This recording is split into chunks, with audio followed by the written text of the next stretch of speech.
जीवन के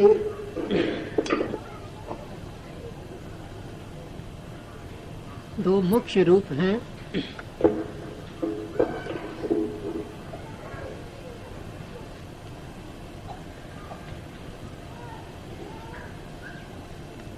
एक धर्म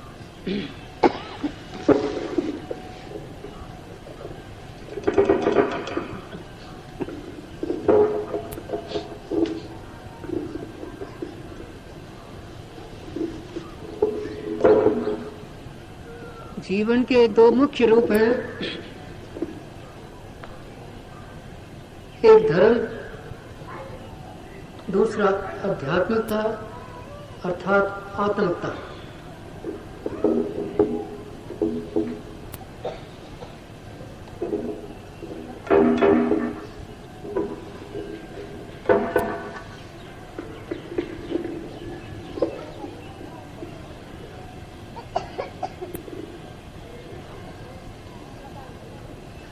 सामान्यतः हम धर्म को ही सब कुछ समझते हैं।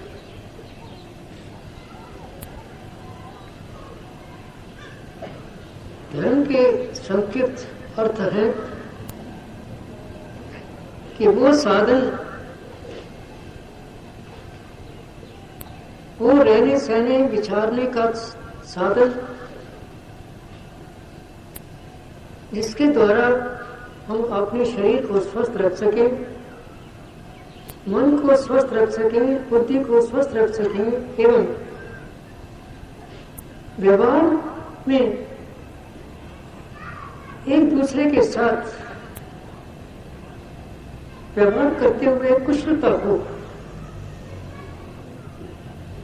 ऐसा करने से व्यक्ति को सुख और शांति मिलती है।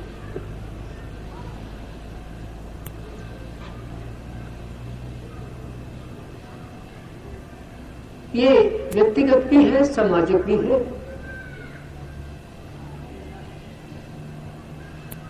परंतु यही सब कुछ नहीं है। शरीर का सुख या मन का सुख या समाज का सुख, यही जीवन का लक्ष्य नहीं है।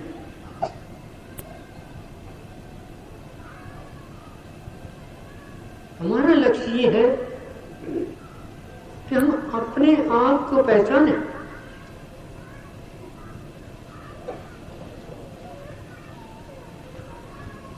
हम इस संसार में काय के लिए आए हैं।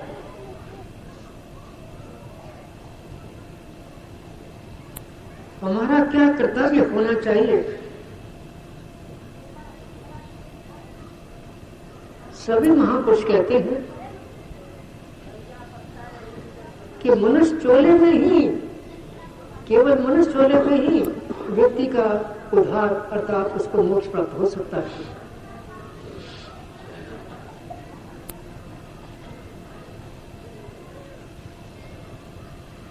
अधिकांश लोग अपने आप को पहचानते नहीं। अधिक गिनती उन लोगों की है कि जो अपने प्रति सजग नहीं है, स्वयं उनका कार्य ये है कि खाना पीना सो लेना और कहना कि ऐश करना, बस ये जीवन करो। ऐसा नहीं है।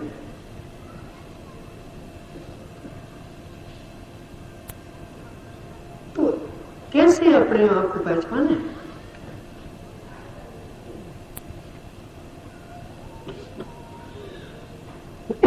जितने पूर्वज हुए हैं, जितने बुजुर्ग हुए हैं, जितने देवता हुए हैं, संत हुए हैं, सबने यही कहा है मनुष्य को कि मनुष्य तू अपनी गहरी नींद से उठ, अपने गफलत को छोड़ और अपने आप को पहचान। वो एक साधन है जिससे तुम्हें मोक्ष प्राप्ति होगी, तुम्हें ईश्वर के दर्शन होंगे, तुम्हें अपनी अनुभूति होगी। ये भिन्न भिन्न तरीके से कहते हैं, बात एक ही है।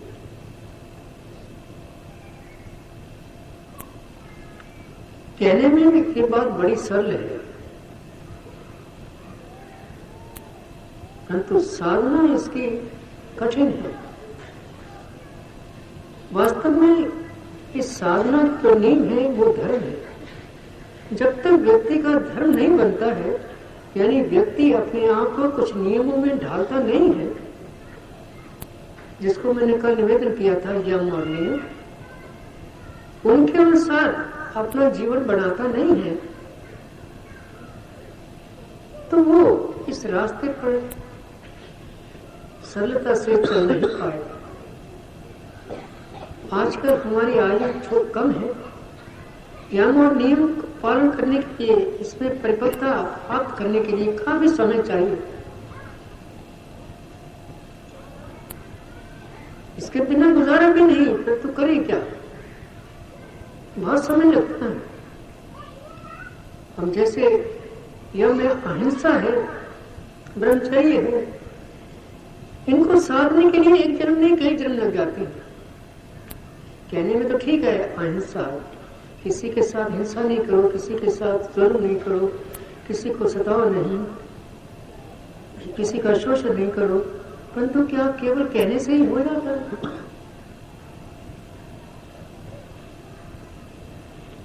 महात्मा गांधी अहिंसा के प्रतीक, अहिंसा की जीवंत मूर्ति थी, परंतु आप उनकी जीवनी पढ़कर देखिए, उनको कितनी तपस्या करनी पड़ी है केवल एक ही गुण अहिंसा को प्राप्त करने के लिए, तब भी उनको संतोष नहीं हुआ। उन्होंने लिखा है कि जागृत अवस्था में मैं अपने मन पर कंट्रोल कर लेता हूं, मन को वश में कर लेता हूं, परंतु स्वप्न अवस्था में मैं असमर्थ रहता हूं और अब भी मुझे अयोग स्वप्न आते हैं, जो प्रतीक है कि मेरा चित्त अभी तक निर्मल नहीं हुआ।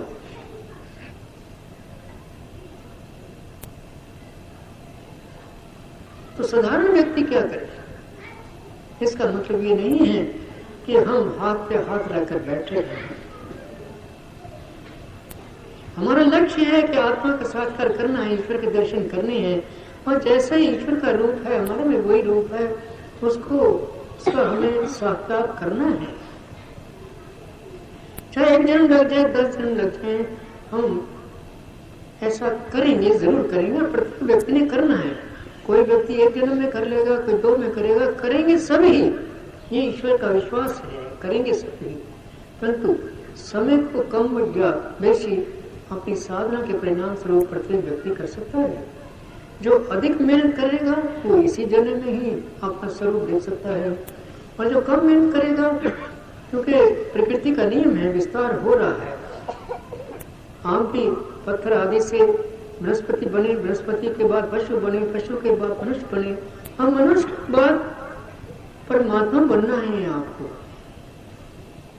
इसको विस्तार कहते हैं, अंग्रेजी में इसको एवोल्यूशन कहते हैं। एवोल्यूशन तो हो ही रहा है, विस्तार हो ही रहा है, परंतु उसकी गति को तीव्र करना या धीमी करना ये मनुष्य के हाथ में।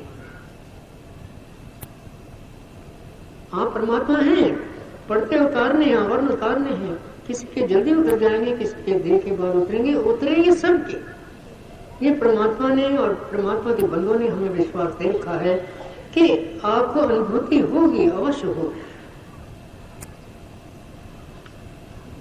परंतु गति को तीव्र करने के लिए प्रत्येक व्यक्ति का कर्तव्य है कि वो कुछ विशेष साधन करे, क्योंकि बिना आत्मा के साक्षात्कार किए हुए, परमात्मा के दर्शन किए हुए किसी को सुख, शांति, आनंद की प्राप्ति नहीं हो सकती। प्रत्येक व्यक्ति भीतर से चंचल है, दुखी है। सब कुछ होते हुए शरीर भी है, शरीर स्वस्थ भी है, पैसा भी है, संतान भी है, विद्या ग्रहण भी की है, तब भी व्यक्ति दुखी है। उसका कारण ये है कि मन आत्मा को छोड़कर, परमात्मा को छोड़कर माया में फंसा हुआ है।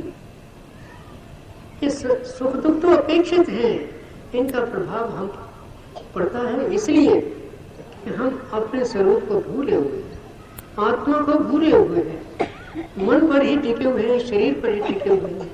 जिस समय हम अपने स्वरूप को शरीर और मन से हटा लेंगे, हाँ प्रभु के चरणों में लगा देंगे, अपने लय कर लेंगे, तब संसार में चाहे सुख आए चाहे दुख आए, उसका हमें अनुभव नहीं रहेगा। हम तो उस महान आनंद के सागर के प्रवाह में तैरेंगे, कोई हमें दुख नहीं लगेगा, कोई सुख नहीं लगेगा। एक आत्मा की अनुभूति निरंतर होती रहेगी। जैसे भगवान शिव के स्वरूप को आप देखते हैं तस्वीरों में, वैसे ही आपका भी रूप है, आनंद का रूप आपका है ही, परंतु इस मन ने उस आनंद पर पर्दे डाल रखे, इस अहंकार ने उस आनंद पर पर्दे डाल रखे। ये कोई किससे कहानियां नहीं है, ये वास्तविकता है। प्रत्येक व्यक्ति के पास ये धन है, छिपा हुआ है, मन ने ही छिपा रखा है।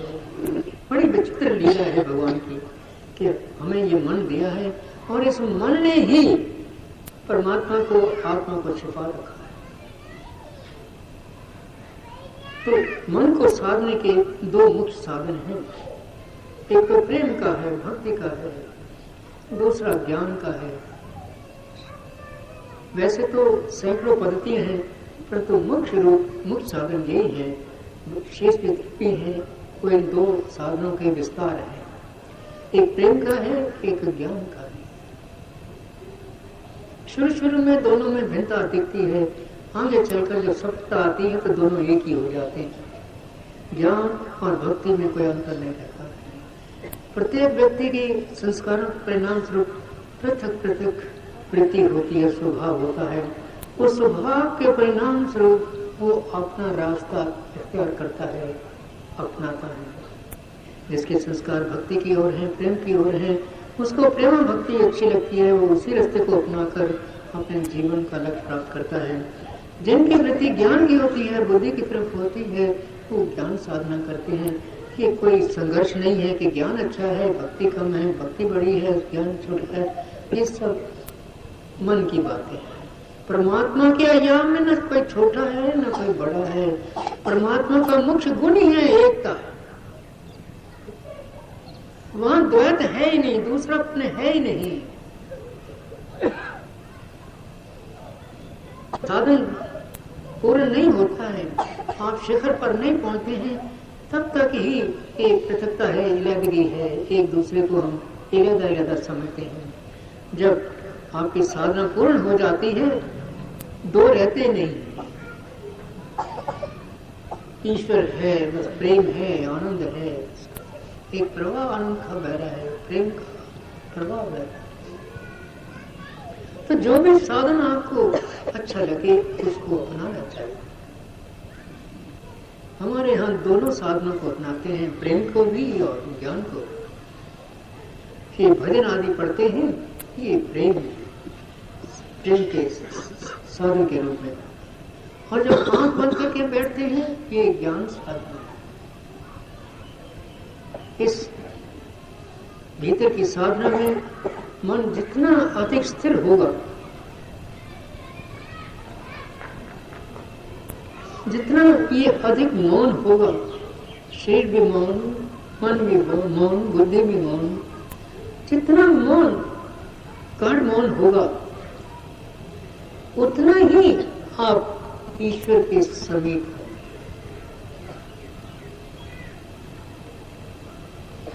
जो लोग पढ़े लिखे हैं, विज्ञान के विद्यार्थी हैं, वो समझ सकते हैं कि मन की चंचलता जब खत्म होती है तो कॉस्मोस एनर्जी, विश्व शक्ति जो है, हमारा संबंध उस विश्व शक्ति के साथ हो जाता है। परमात्मा उस विश्व शक्ति से भी अधिक सूक्ष्म है, और जैसे जैसे मनुष्य सूक्ष्म होता चला जाता है, हम भी सूक्ष्मता की ओर बढ़ते चले जाते हैं। अंत में एक ऐसा क्षण आ जाता है कि जब हम स्वयं ही अति सूक्ष्म होकर, अर्थात आत्मिक रूप होकर परमात्मा में लय हो जाते हैं। ये ऐसी बातें नहीं है कि जो साधारण व्यक्ति समझ न सके, केवल प्रयास करने की जरूरत है। बहुत सरल रास्ता है, परंतु हमने इसको बहुत कठिन बना दिया है, जटिल बना दिया है। हजारों संप्रदाय उत्पन्न हो गए हैं, सैकड़ों ही संप्रदाय उत्पन्न हो गए हैं, सैकड़ों ही रूप हैं। संसार इन रूपों में और संप्रदायों में फंस चुका है। परमात्मा के आयाम में कोई रूप नहीं है, कोई विभाजन नहीं है, कोई संप्रदाय नहीं है, एकता ही है। जहाँ अनेकता है वहाँ दुख है, जहाँ एकता है वहाँ सुख है, शांति है, आनंद। अनेकता में सुख नहीं आएगा। हाँ, एक दफा एक बार एकता से होकर पुनः अनेकता में आए तब तो वो व्यक्ति स्वयं प्रेम होकर प्रेम गंगा में स्नान करके दूसरों को भी गंगा की प्रसादी दे सकता है।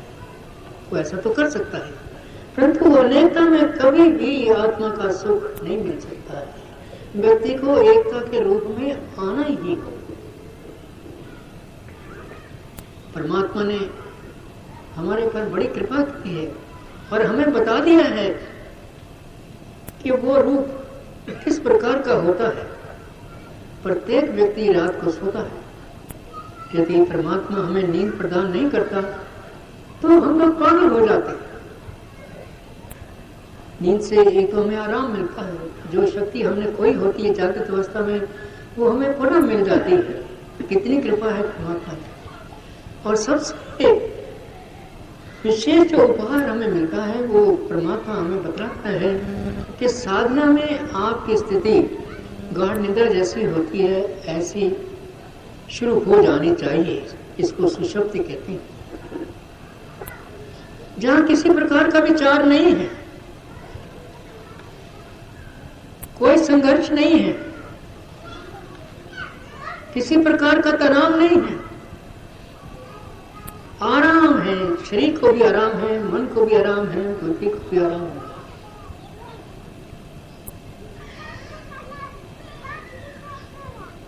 ऐसी स्थिति से जागृत अवस्था में प्रत्येक व्यक्ति को गुजरना होगा।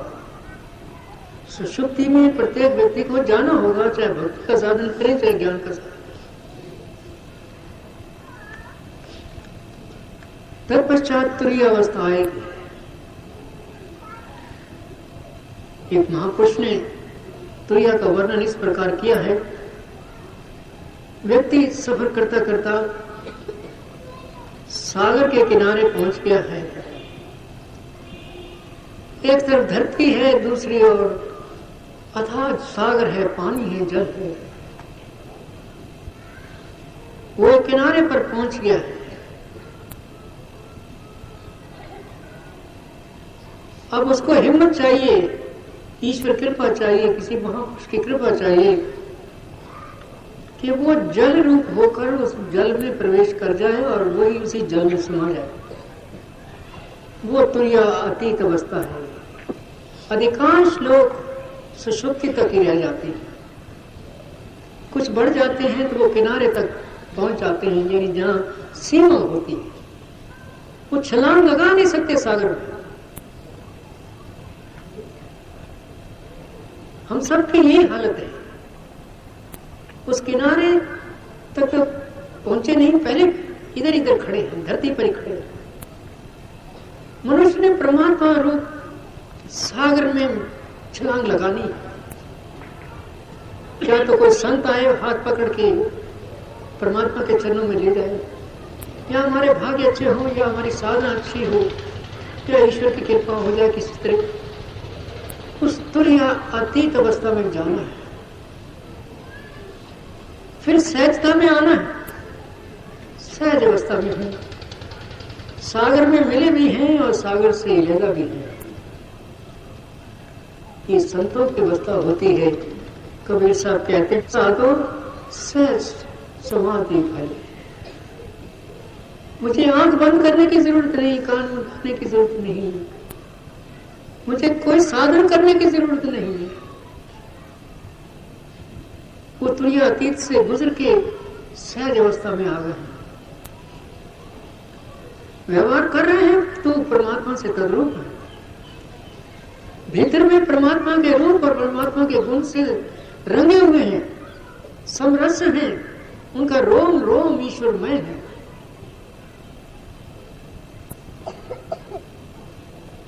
ये जो होली खेली जाती है, या जो कल आप ज्ञान की होली खेलेंगे, सरस्वती जी की पूजा करेंगे, वो यही है। जैसे भाई साहब अभी पढ़ रहे थे, कोई रंग ले अपने रंग में, यानी हम प्रार्थना करते हैं परमात्मा से कि हमें अपना जैसा ही बना ले। कहने से कुछ नहीं होगा। उस सागर के कोने पे जाकर पहले तुरीयावस्था पर अपनी हिम्मत से कर जाना ही पड़ेगा, सब कुछ जाना पड़ेगा। उस किनारे जाके खड़े हो जाए, इतना तो सबको करना ही है। ये धर्म की अवस्था है, ये नियम है। इतना तो प्रत्येक व्यक्ति को प्रयास करना ही होगा, प्रसार करना ही होगा। वहां जाके ईश्वर कृपा या संत की कृपा या गुरु कृपा या अपने संस्कारों की कृपा होगी, तब हम उस रंग में रंगे जाएंगे। अधिकारी तो आपको बढ़ना ही पड़ेगा, प्रयास करना ही पड़ेगा। तो हमारा लक्ष्य सहज अवस्था, सहज समाधि। प्रभु में एक भी है और प्रभु से अलग भी है। ये गोपियों का प्रेम है। कभी तो भगवान के हृदय में समा जाती हैं और कभी संसार में आकर रास लीला करती हैं भगवान से, संसार को प्रेरणा देने के लिए कि ईश्वर प्रेम कैसा होता है। उस लीला में भगवान प्रत्येक गोपी के साथ दिखाई देते हैं। भगवान किसी को नहीं, प्रत्येक प्रेमी के हृदय में समाये हुए हैं। कलाकार ने जो तस्वीर बनाई बड़े सुंदर बनाए, ईश्वर का स्वरूप बताया। भगवान कृष्ण तो प्रत्येक गोपी के साथ रासलीला कर रहे हैं। एक भगवान कृष्ण है, परंतु वो सब गोपियों के साथ, गोपियों का अर्थ है ईश्वर प्रेम है, स्त्री नहीं है। स्त्री में प्रेम अधिक होता है, इसलिए सब प्रेमियों को गोपी कहते हैं। जो भी ईश्वर से प्रेम करता है वो प्रभु की गोपिका है। वही हमारा पति है, वही हमारा पिता है, वही सब कुछ है। तो संक्षिप्त में पुनः निवेदन कर दूं कि धर्म की नींव को पुख्ता बनाइए, साथ साथ ईश्वर से प्रेम करें। इसमें दोनों आ जाएंगे, भक्ति भी आ जाएगी और ज्ञान भी आ जाएगा। ज्ञान का मतलब ये नहीं है कि सैकड़ों शास्त्रों को पढ़ना है। ज्ञान का अर्थ ये है समझना है। मैं शरीर नहीं हूं, प्राण नहीं, मन नहीं, बुद्धि नहीं, आनंद नहीं, मैं आत्मा हूं। ये शाब्दिक न हो, कुछ कुछ अनुभूति भी हो। साधना करके ये अनुभव भी करते। बिना साधना की अनुभूति नहीं होती और बिना अनुभूति के स्थिरता नहीं आती। चाहे 1% अनुभूति हो, पूर्ण अनुभूति न हो, कुछ ना कुछ आनंद आना चाहिए, कुछ ना कुछ शांति आनी चाहिए, तभी तो आपको प्रेरणा मिलेगी दूसरा कदम आगे बढ़ाने के लिए। नहीं तो आप कहेंगे ये तो सब ऐसा ही है, लोग भांग पिए हुए हैं, ऐसी बातें करते हैं, इसमें कोई सार तो है। प्रत्येक व्यक्ति को अनुभव करना चाहिए कि आत्मा है, परमात्मा है, चाहे वो पूर्ण अनुभव हो। कुछ ना कुछ प्रत्येक व्यक्ति को होता है। और अभी मैं निवेदन कर रहा था, नींद गाढ़ निद्रा में सबको ही अनुभव होता है। वही स्थिति हमारी साधना में होनी चाहिए। गाढ़ निद्रा में क्या होता है, मन बिल्कुल स्थिर हो जाता है, शरीर बिल्कुल ढीला होता है। साधना करते वक्त यही हमें करना है कि मन हमारा स्थिर रहे, शरीर हमारा ढीला रहे, बुद्धि का कोई तर्क नहीं है। बस जब ये आप स्थिति कर लेंगे तो आपका मन लगेगा, आपको आत्मा की अनुभूति होगी, आपको ज्ञान की, प्रेम की अनुभूति होगी। प्रेम और ज्ञान कोई अलग अलग नहीं है, दोनों परमात्मा के एक, दोनों ही नाम है परमात्मा के। मगर ये कठिन होता है। जागृत अवस्था में मन इतना चंचल होता है कि हम इसको स्थिर नहीं कर पाते। हमारा शरीर भी 10 मिनट बैठे तो थक जाता है। रात को नींद में 6 घंटे 7 घंटे आराम से बड़े ढीला होकर लेटा रहता है। परंतु जागृत अवस्था में कभी हाथ पांव इधर कभी इधर, तो मन की चंचलता के कारण ऐसा होता है। तो करना यही है जो हालत सुषुप्ति में, गाढ़ निद्रा में व्यक्ति को होती है, साधना में जब बैठते हैं वही स्थिति हमारी होनी चाहिए।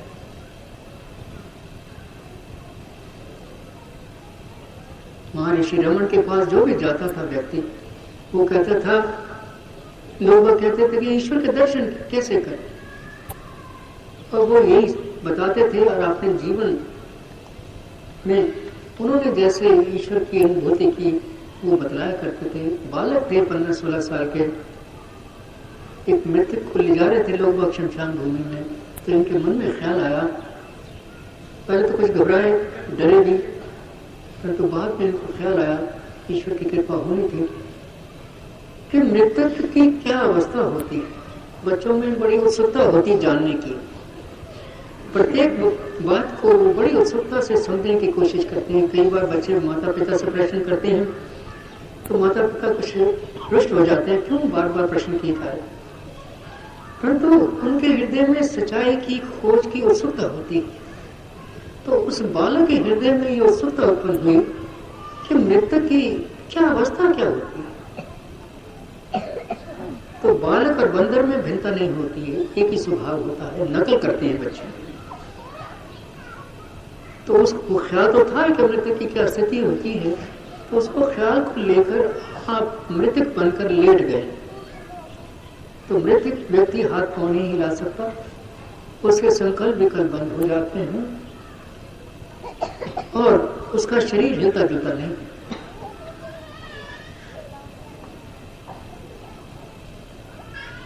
वही सुषुप्ति की अवस्था होती है।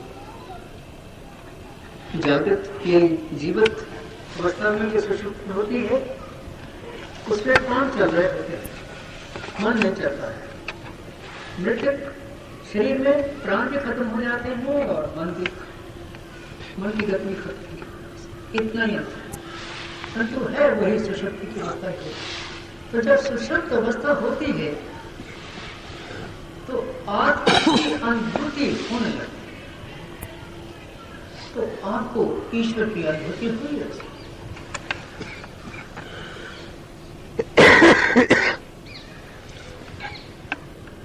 उस दृश्य से आप इतना प्रभावित हुए हैं कि आप घर से भागकर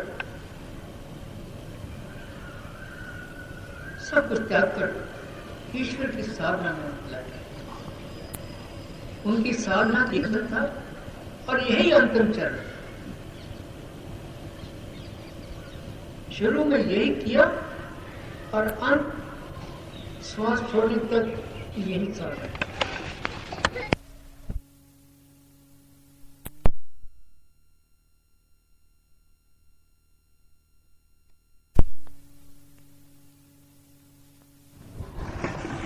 श्वास की गति जो है फिर तो कुंभ की तरह है, स्थिर है, कोई विचार नहीं, कोई शरीर नहीं। जब ऐसी अवस्था हो जाती है आप और ईश्वर में कोई अंतर नहीं रहता।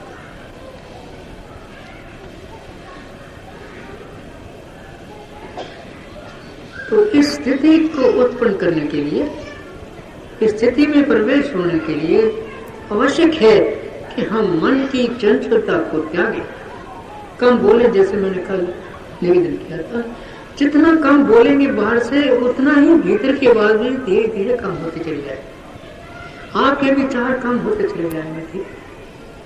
और कम बोलने के लिए कम भोजन करना चाहिए, और भोजन भी इस प्रकार का हो, सात्विक हो। तामसिक और राजसिक भोजन करने वाला व्यक्ति चंचल होता है और अधिक बोलता है। सात्विक भोजन करने वाला व्यक्ति शांत होता है। ये जो हम सप्ताह में महीने में एक बार व्रत रखते हैं वो इसलिए करते हैं कि हम ईश्वर की याद में सात्विक भोजन करें, कम बोलें तो कम व्यवहार करें। व्रत का बड़ा महत्व है, परंतु हम खाने पीने में मस्त रहते हैं। व्रत वाले दिन और अधिक खाते हैं, ऐसा नहीं। व्रत का मतलब है एक प्रकार की शब्द लेना। मैं कम बोलूंगा, सात्विक भोजन करूंगा, सेवन करूंगा, शुद्ध व्यवहार करूंगा और अधिक समय ईश्वर की पूजा में या ईश्वर के ध्यान में लगूंगा। यदि व्यक्ति इस प्रकार व्रत रखता है तो उसको काफी लाभ हो सकता है। तो कोशिश करें कि मन की चंचलता को खत्म करें, कम बोले, कम से कम।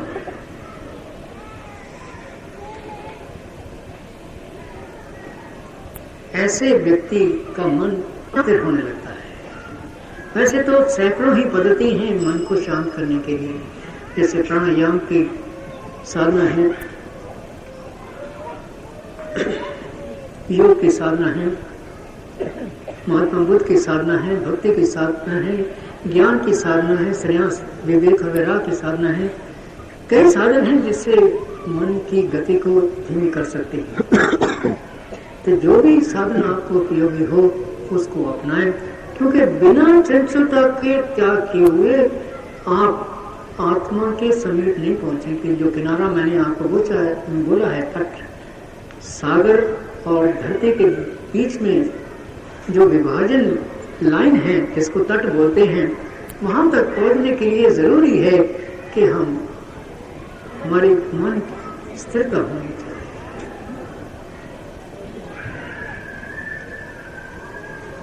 इस स्थिरता में बड़ी शक्ति है।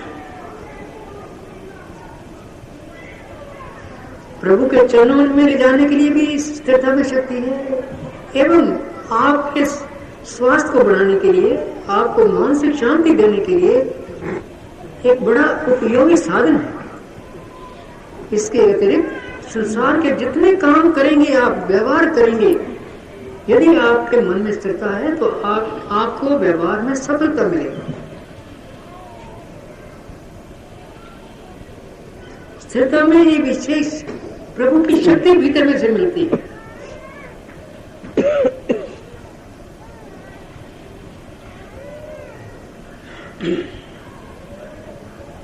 अब थोड़ी देर के लिए विराम होगा, 1 घंटे के लिए। आप सब लोग शायद इससे फारिग हो रहे हैं।